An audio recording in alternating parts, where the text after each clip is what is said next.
जो काम मायावती और अखिलेश नहीं कर पाए उस काम को करने की कोशिश कर रहे हैं ओम प्रकाश राजभर। बिहार में ओम प्रकाश राजभर ने ऐसा क्या कर दिया कि बढ़ गई खुद बीजेपी की टेंशन। जेपी नड्डा के पास पहुंचा मामला। बिहार में पैर पसार रहे हैं ओम प्रकाश राजभर। दौरे पर दौरा कर रहे हैं, रैलियों पर रैलियां कर रहे हैं। जेडीयू से लेकर आरजेडी तक सभी पार्टियों में मच गई खलबली।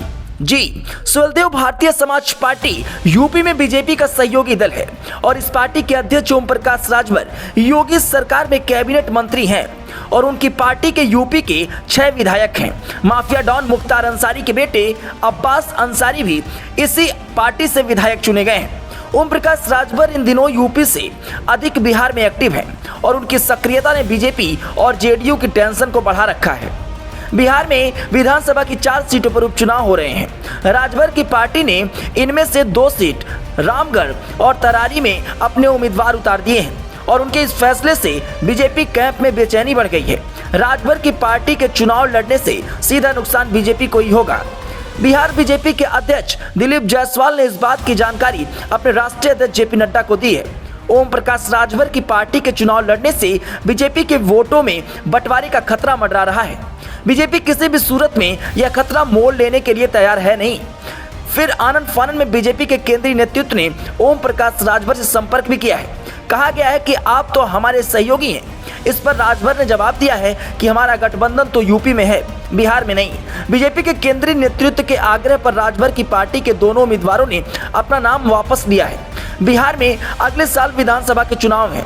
ओम प्रकाश राजभर अब यूपी के बाद बिहार में अपना दम दिखाना चाहते हैं और इसलिए हर महीने राज्य के किसी न किसी कोने में रैली कर रहे हैं। उन्होंने अपनी पार्टी का 22वां स्थापना दिवस भी 27 अक्टूबर को नवादा में मनाया और इस रैली में उन्होंने बिहार के लोगों से 3 मंत्री और 10 विधायक देने का वादा किया। यूपी सरकार में मंत्री ओम प्रकाश राजभर की राजभर, रजवार, राजवंशी, राजघोष बिरादरी में लोगों की अपनी कोई पार्टी नहीं है। हम उन्हें राजनीति में हिस्सेदारी देंगे।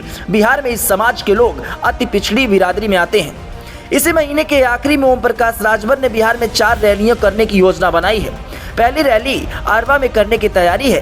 तारीख 30 अक्टूबर तय की गई है। ये सभी इलाके कभी नक्सली प्रभावित हुआ करते थे।